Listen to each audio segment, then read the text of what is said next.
നമസ്കാരം. രാഹുൽ ഗാന്ധി ഇന്ത്യയുടെ ജനാധിപത്യത്തിന്, ഇന്ത്യയുടെ പാർലമെൻറ്റിന് ഒരു വലിയ ബാധ്യതയായി മാറിക്കൊണ്ടിരിക്കുന്നു. എന്താണ് അതിൻ്റെ പിന്നിൽ കാരണം? ഇനി എന്താണ് ഇതിനൊരു സൊല്യൂഷൻ? പാർലമെൻറ്റിന് അകത്തു മാത്രമല്ല, പാർലമെൻറ്റിന് പുറത്തും വിദേശ രാജ്യങ്ങളിലും ഇപ്പോൾ വിദേശ ഭരണാധികാരികൾക്കും വലിയൊരു നാണക്കേടായിട്ട് മാറിയിരിക്കുകയാണ് രാഹുൽ ഗാന്ധി. ഈ വിദേശ രാജ്യങ്ങളിൽ പോയിട്ട് ആ രാജ്യങ്ങളെ ഇന്ത്യയിലേക്ക് ക്ഷണിക്കുക, അധികാരം മാറാൻ വേണ്ടിയിട്ട് എന്നുള്ള അദ്ദേഹത്തിൻ്റെ ഒരു പതിവ് ശൈലിയായിരുന്നു. അദ്ദേഹം കാണിക്കുന്ന ഈ വിഡിത്തം കോൺഗ്രസ്സിലെ ആരും നിവർത്തിയെടുക്കാൻ വേണ്ടി ശ്രമിച്ചിട്ടില്ല എന്നുള്ളതാണ് സത്യം. അപ്പോൾ ഇത് അദ്ദേഹത്തിന് പേടിയായതുകൊണ്ട് അദ്ദേഹത്തിൻ്റെ ഉപദേശക വൃന്ദം അദ്ദേഹം പറയുന്നതിനെല്ലാം ഇങ്ങനെ കൈയടിച്ചുകൊണ്ടിരിക്കുക.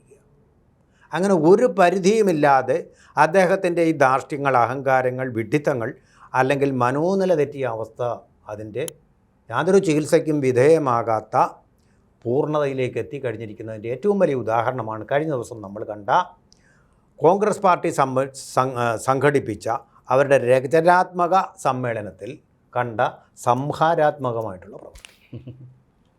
ഇന്ത്യയുടെ നരേന്ദ്രമോദിയെ മാത്രമല്ല, മറ്റൊരു പരമാധികാര റിപ്പബ്ലിക്കായിട്ടുള്ള വളരെയധികം ചരിത്രം പേറുന്ന, അതുപോലെ തന്നെ കാത്തോലിക് സഭയുടെ ആസ്ഥാനമായിട്ടുള്ള വത്തിക്കാനും അതിനോടനുബന്ധിച്ചിട്ടുള്ള ചരിത്രപ്രസിദ്ധമായ പള്ളികളും മൈക്കൽ ആഞ്ചലോയുടെയും റഫേലിൻ്റെയും ലോകോത്തരമായിട്ടുള്ള വിശ്വോത്തരമായ ചിത്രങ്ങളുമെല്ലാമുള്ള ഇറ്റലി എന്ന ആ രാജ്യത്തിൻ്റെ അവർ തിരഞ്ഞെടുത്ത പ്രധാനമന്ത്രിയെ കൂടി അപമാനിക്കുന്ന തരത്തിലുള്ള ഒരു പ്രവൃത്തിയാണ് ഇന്ത്യയുടെ തലസ്ഥാനമായ ഡൽഹിയിൽ എം പിയും എടുത്തിട്ടുണ്ട്.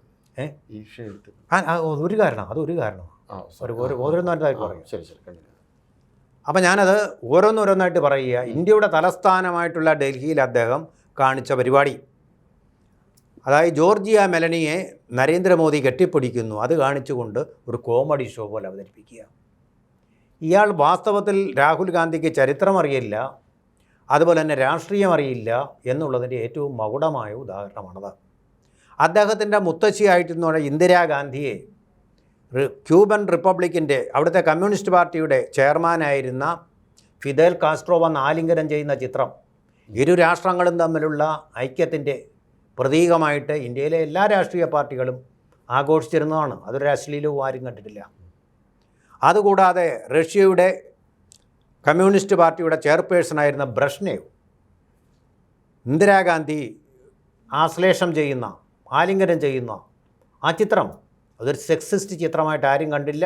അത് ഇന്ത്യയും ആ രാജ്യവും തമ്മിലുള്ള ഐക്യത്തിൻ്റെ പ്രതീകമായിട്ട്, ഇന്ത്യയുടെ ഏറ്റവും വിശ്വസ്ത സുഹൃത്തിൻ്റെ പ്രതീകമായിട്ടാണ് കണ്ടത്.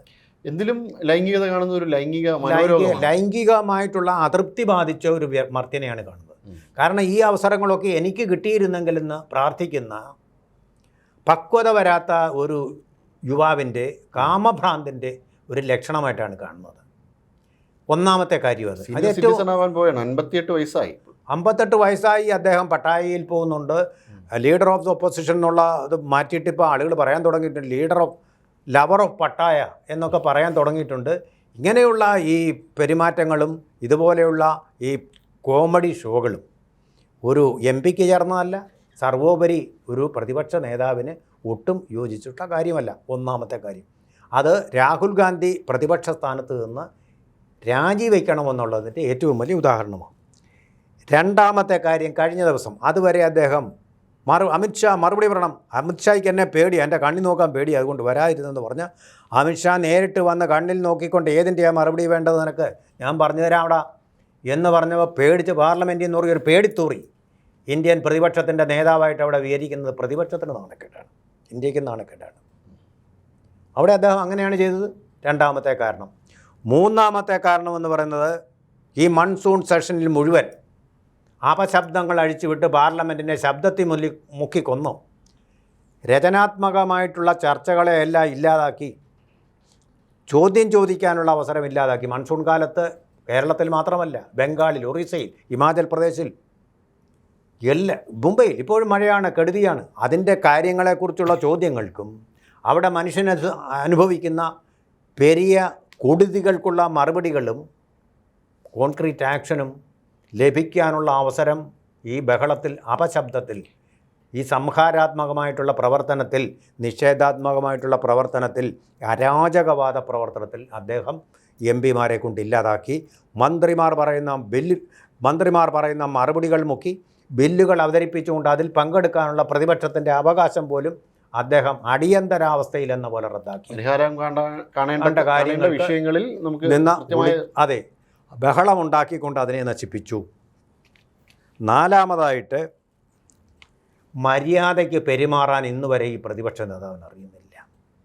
നെഞ്ചത്തെ മസിലുകൾ കാണിക്കുന്ന ടീഷർട്ട്, അരക്കയ്യൻ ടീഷർട്ട് ഇട്ടുകൊണ്ടാണ് വന്നിരിക്കുന്നത്. എന്നെങ്കിലും ജവഹർലാൽ നെഹ്റു അങ്ങനെ വന്നത് നമ്മൾ കണ്ടിട്ടുണ്ടോ? രാജീവ് ഗാന്ധി അങ്ങനെ വന്നത് കണ്ടിട്ടുണ്ടോ? ഒരു കുടുംബിനിയുടെ വസ്ത്രധാരണത്തോടെയല്ല ഇന്ദിരാഗാന്ധി അവിടെ വന്നിട്ടുണ്ടോ? ഇത് യാതൊരു ഡിഗ്നിഫൈഡ് അല്ലാത്ത ഡ്രസ്സും ഇട്ടുകൊണ്ട് പാർലമെൻറ്റിൽ വരിക, മസിൽ പെരിപ്പിച്ച് കാണിക്കുക. അമേരിക്കയിലൊക്കെ ചില പൗരന്മാരുണ്ട് കേട്ടോ, അവർക്ക് യാതൊരു വിവരവും തലയ്ക്കകത്ത് കാണില്ല, മസിലും പെരിപ്പിച്ച് കൂട്ടി ഇങ്ങനെ നടക്കും. പക്ഷേ അമേരിക്കയുടെ സെനറ്റിലോ കോൺഗ്രസ്സിലോ അങ്ങനെ ഒരൊറ്റ ആൾ പോലും കടന്നു കയറത്തില്ല. ചിന്തിക്കുകയും പ്രവർത്തിക്കുകയും അതുപോലെ ഡിബേറ്റ് നടത്തുകയും ചെയ്യുന്ന ആൾക്കാരാണ്. അമേരിക്കൻ പ്രസിഡന്റ് തെരഞ്ഞെടുപ്പിന് മുമ്പ് ഒരു ഡിബേറ്റ് നടക്കും. ആ ഡിബേറ്റിൽ സ്കോർ ചെയ്യുന്നവരെയാണ് ജനങ്ങൾ വിജയിപ്പിച്ചു വിടുക. ഇങ്ങനെ ഒരു ഡിബേറ്റ് നടത്താനുള്ള ഒരു ശേഷിയും ഇല്ലാത്ത ഒരു മനുഷ്യനാണ് ഈ കോമഡി ഷോയും സ്റ്റാൻഡപ്പ് കോമഡിയും നടത്തിക്കൊണ്ടിരിക്കുന്നത്. പാർലമെൻറ്റിൽ വന്നു കഴിഞ്ഞാൽ ഉടനെ പ്രിയങ്ക ഗാന്ധിയെ ചുംബിക്കുക, അതുപോലെ അനവസരത്തിൽ നരേന്ദ്രമോദി അവിടെ ഇരിക്കുമ്പോൾ അദ്ദേഹത്തിനെ കെട്ടിപ്പിടിച്ച് ചുംബിക്കുക. ഇതെന്തൊരു മര്യാദഘട്ട പറഞ്ഞ ഭ്രാന്ത് പിടിച്ച പ്രവർത്തികളാണ്, മനോനില തെറ്റിയ പ്രവർത്തികളാണ്, പിരി ലൂസായ പ്രവർത്തികളല്ലേ കാണിച്ചുകൊണ്ടിരിക്കുന്നത്. നാലാമത്തെ കാരണം. ഇനി അഞ്ചാമത്തത്, കേരളത്തിൽ തന്നെ അദ്ദേഹത്തിൻ്റെ സഹോദരിയായിട്ടുള്ള പ്രിയങ്ക ഗാന്ധി MP ആയിരിക്കുന്ന സംസ്ഥാനത്ത് കടലിൽ എത്രയോ മത്സ്യത്തൊഴിലാളികൾ മുങ്ങി മരിച്ചു. ആ മുങ്ങി മരിച്ച സമയത്ത് അതിനെക്കുറിച്ചൊരു അടിയന്തര പ്രമേയം ഉന്നയിച്ചുകൊണ്ട് അവിടെ ചർച്ച ചെയ്യാനുള്ള അവസരം അദ്ദേഹം ഇല്ലാതാക്കിയില്ലേ? അവരെ ഇന്നും പല ശരീരങ്ങളും കണ്ടിട്ടില്ല. ആ മത്സ്യത്തൊഴിലാളികളുടെ വോട്ട് കൊണ്ടാണ് കേരളത്തിലെ സതീശൻ ഗവൺമെൻറ്റും അതുപോലെ തന്നെ പ്രിയങ്ക ഗാന്ധിയും രാഹുൽ ഗാന്ധിയും ഒക്കെ ജയിച്ചിട്ടുള്ളത്. അവരേറ്റവും കൂടുതൽ അനുകൂലിക്കുന്നത് കോൺഗ്രസിനെയാണ്. അങ്ങനെയുള്ളൊരു കക്ഷി അവരോടൊരു നന്ദി കാണിക്കേണ്ട ബാധ്യതയില്ലേ? അവർക്ക് വേണ്ടിയുള്ള മെറൈൻ ആംബുലൻസുകൾ എവിടെ പോയി? അവർക്ക് വേണ്ടി സൈന്യം വരണം, NDRF വരണം, എത്രയും വേഗം അവരുടെ ബോഡി കണ്ടുപിടിക്കണം. നമ്മുടെ അർജുൻ കർണാടകത്തിൽ പോയി മരിച്ചപ്പോൾ ഡ്രൈവർ എത്ര ഗവൺമെൻറ്റുകൾ അവർ ഒരുമിച്ച് ഒത്തൊരുമയോടെ പ്രവർത്തിച്ച് ആ ശരീരങ്ങൾ കണ്ടെത്തിയത്. അതുപോലെ നേവി, അതുപോലെ തന്നെ നമ്മുടെ national disaster response force NDRF, ഇവരെല്ലാം കൈകോർത്ത്, മത്സ്യത്തൊഴിലാളികൾ തന്നെ വിദഗ്ധരായിട്ടുള്ളവർ കൈകോർത്ത് ഇണക്കി കേന്ദ്രത്തിൻ്റെ സഹായത്തോടു കൂടി ചെയ്യേണ്ട ഒരു പ്രവൃത്തി. അതിനുവേണ്ടി അദ്ദേഹം 5 മിനിറ്റ് അല്ലെങ്കിൽ 1 മിനിറ്റെങ്കിലും ചെലവഴിച്ചു. വൻ പരാജയമല്ലേ ഈ പ്രതിപക്ഷ നേതാവ്? ഇത് ഞാൻ പറഞ്ഞത് അഞ്ചാമത്തെ കാരണമാണ്. ഇനിയും ആറാമത്തെ കാരണം, സമാജ്വാദി പാർട്ടിക്ക് രാമക്ഷേത്ര കൊള്ളയെക്കുറിച്ചുള്ള ചർച്ച നടത്തണമെന്നുണ്ടായിരുന്നു. അതിനുള്ള അവസരം ഈ സെഷൻ മുഴുവൻ പാഴായില്ലേ? അവർക്ക് എന്തെങ്കിലും പറയാൻ പറ്റിയോ? ജനങ്ങളോട് എന്തെങ്കിലും വെളിപ്പെടുത്താൻ പറ്റിയോ? ഇത് ഇന്ത്യയിലെ ഓരോ പൗരനും കാത്തിരിക്കുന്ന കാര്യങ്ങളാണ്. നല്ലൊരു ഡിബേറ്റ്, ആ ഡിബേറ്റ് ഇല്ലാതാക്കി. അവസാന ദിവസം 13-ാം തീയതി ഡിബേറ്റ്, 24 മണിക്കൂർ ഡിബേറ്റ്. നമുക്ക് സത്യം അറിയാൻ പറ്റുമായിരുന്നു. ആരാണ് കള്ളൻ, ആരാണ് ഒളിച്ചോടുന്നത്, ഇതെല്ലാം തിരിച്ചറിയാൻ പറ്റിയോ? ഒളിച്ചോടുന്നത് ആരാണെന്ന് ഇപ്പോൾ മനസ്സിലായി. എന്താണ് അമിത്ഷായ്ക്ക് പറയാനുള്ളത്? ഇന്ത്യയാണ് അമിത്ഷായ്ക്ക് പറയാനുള്ളതെന്ന് പാർലമെൻറ്റ് അംഗങ്ങൾക്ക്, അതായത് ഇന്ത്യക്ക് കേൾക്കാനുള്ള അവസരം നഷ്ടപ്പെടുത്തി. ഇതിൽ കൂടുതൽ നഷ്ടം പ്രതിപക്ഷത്തിനുണ്ടോ? ഇനി ഏഴാമത്തെ ഒരു കാരണം കോൺഗ്രസ്സിന് തന്നെ. ഇയാളിങ്ങനെ സെൽഫ് ഗോളുകൾ അടിച്ചുകൊണ്ടിരിക്കുകയാണ്. കോൺഗ്രസ്സിനെ ഇത്രയും നാൾ തോൽപ്പിച്ച് നിർത്തി ഇയാളുടെ ഈ മോശം പെരുമാറ്റങ്ങളും വാക്കുകളുമാണ്. ഇനി വീണ്ടും കോൺഗ്രസ് അതിലും വലിയ പരാജയത്തിലേക്ക് പോകുന്നതിൻ്റെ ഉത്തരവാദിത്വം അദ്ദേഹത്തിനാണ്. ഇപ്പോൾ ഞാൻ കേൾക്കുന്ന അമിത്ഷായും പ്രധാനമന്ത്രി അവരുടെ വീടുകളിൽ രാഹുൽ ഗാന്ധിയുടെ ഫോട്ടോ വെച്ച് പൂജിച്ചുകൊണ്ടിരിക്കുകയാണ്. കാരണം ഈ മനുഷ്യനുണ്ടെങ്കിലേ ഈ NDAയുടെ സ്കോർ മേളിലോട്ട് ഉയരുകയുള്ളൂ. ആ ഉയർത്തിക്കൊണ്ടിരിക്കുന്ന ഒരാളിനെ പ്രതിപക്ഷ നേതാവായിട്ട് വയ്ക്കണമെന്നുള്ളത് കോൺഗ്രസും ഇന്ത്യ സഖ്യത്തിലെ കക്ഷികളും ചേർന്നാണ് തീരുമാനിക്കേണ്ടത്. ശശി തരൂർ അതുകൊണ്ടാണ് മിണ്ടാതിരിക്കുന്നത്. മിണ്ടിയാൽ അദ്ദേഹം പുറത്താണ്. അതെ, കഴിഞ്ഞ തവണയും വലിയ വിമർശനങ്ങളാണ് ശശി തരൂർ. വേണുഗോപാൽ ഉൾപ്പെടെയുള്ള ആൾക്കാർ ശബ്ദമുയർത്തി ശശി തരൂരിന് നേരെ. ഈ വേണുഗോപാലും ഉൾപ്പെടെ ജയറാം രമേശും ഉൾപ്പെടെ പവൻ ഖേര ഉൾപ്പെടെയുള്ള വിഡ്ഢികളാണ്. തലയിൽ ആൾ താമസമില്ലാത്ത ആൾക്കാർ ഉപദേശിച്ചാണ് ഈ മനുഷ്യനെ ഇത്ര മോശമാക്കിയിരിക്കുന്നത്. ശശി തരൂരിനെ പോലെ വിവേകത്തിൻ്റെ ശബ്ദങ്ങളെ അദ്ദേഹം അടിച്ചമർത്തുകയും ചെയ്യുന്നുണ്ട്. അപ്പോൾ അങ്ങനെ കോൺഗ്രസിനെ ആകെ ഇല്ലാതാക്കുന്ന, കോൺഗ്രസ് ഇന്ത്യ ഏറ്റവും കൂടുതൽ കാലം ഭരിച്ച കോൺഗ്രസിനെ പോലും ഇല്ലാതാക്കുന്ന ഒരു നടപടിയുടെ പേരിൽ തീർച്ചയായിട്ടും കോൺഗ്രസ്സുകാർ തന്നെ ഇദ്ദേഹത്തെ പുറത്താക്കണം. പ്രിയങ്ക ഗാന്ധിയോ കുടുംബത്തിൽ നിന്ന് തന്നെ വേണമെങ്കിൽ പ്രിയങ്ക ഗാന്ധി ഉണ്ടല്ലോ, അല്ലെങ്കിൽ വേറെ കഴിവുറ്റ ഒരാളിനെ ഇപ്പോൾ ശശി തരൂരിനെ പ്രതിപക്ഷ നേതാവാക്കിയിരുന്നെങ്കിൽ എത്ര നന്നാകുമായിരുന്നു. അതെ. ആ രീതി തീരുമാനം അവിടെ എടുത്തില്ലെങ്കിൽ കട്ടപ്പുക എന്നേ പറയാനുള്ളൂ. ഭാവി പ്രധാനമന്ത്രി എന്ന പദം പോലും നഷ്ടപ്പെടും. തീർച്ചയായിട്ടും ഒരു ഭാവിയും ഇല്ലാത്ത പാർട്ടിയായിട്ട് മാറും. അതാണിപ്പോൾ സംഭവിച്ചതിൻ്റെ പറയണം. തീർച്ചയായിട്ടും ഇതിന് സമാധാനം പറയാൻ രാഹുൽ ഗാന്ധിക്ക് ബാധ്യതയുണ്ട്. ജനങ്ങൾക്ക് ഇത് അറിയണം. അദ്ദേഹം രാജിവെക്കണം ആദ്യം, അത് കഴിഞ്ഞ് ഇത് രാജ്യത്തോട് മാപ്പും പറയണം. ഇന്നലെ കാണിച്ച കോക്കാമ്പിച്ചയ്ക്ക് അതുപോലെ തന്നെ രാഹുൽ ഗാന്ധി ചെയ്തത് ഒരു കുരങ്ങായിട്ട് ഇന്ത്യൻ പ്രധാനമന്ത്രിയെ ചിത്രീകരിക്കുക. ഇയാളുടെ അത്രയും സൗന്ദര്യം എല്ലാവർക്കും ഉണ്ടാവണമെന്നില്ലല്ലോ. ഇയാൾ അങ്ങ് സുന്ദരനായിരിക്കുക, ആ സൗന്ദര്യം താനങ്ങ് ആസ്വദിച്ചു. പക്ഷേ ഇന്ത്യയുടെ ഒരു പ്രധാനമന്ത്രി എല്ലാവർക്കും ഒരുപോലെ സൗന്ദര്യം ഇല്ലാത്തവരെല്ലാം കുരങ്ങെന്നും പറഞ്ഞ് നിങ്ങൾ അധിക്ഷേപിക്കുമോ?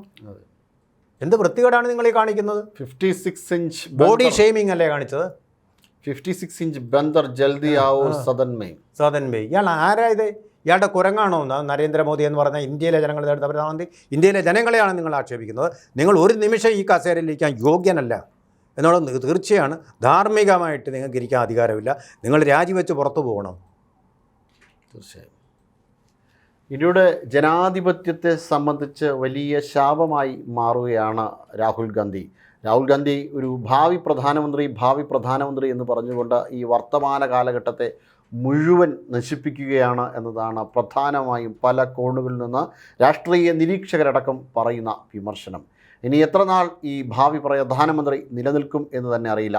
ഭാവി പ്രധാനമന്ത്രി എന്ന പദം പോലും അസ്തമിക്കുവാൻ പോകുന്നു. ഇപ്പോൾ CJPക്ക് പിന്നാലെ CJP പറയുന്ന അതേ ശൈലിയിലുള്ള ചില വിമർശനങ്ങളും ഉയർത്തിക്കൊണ്ട് ഒട്ടും തന്നെ സീരിയസ് അല്ലാതെയാണ് ഈ പ്രതിപക്ഷ നേതാവ് നടക്കുന്നത്. തീർച്ചയായിട്ടും അത് ഇന്ത്യയുടെ പാർലമെൻറ്റിന്, ലോക്സഭയ്ക്ക് ഒട്ടും തന്നെ അനുയോജ്യമായ കാര്യമേ അല്ല. അദ്ദേഹം ആ സ്ഥാനത്തിന്, ആ പദവിക്ക് അർഹനല്ല എന്നാണ് പൊതുവിൽ ഉയർന്നു കേൾക്കുന്ന അഭിപ്രായം.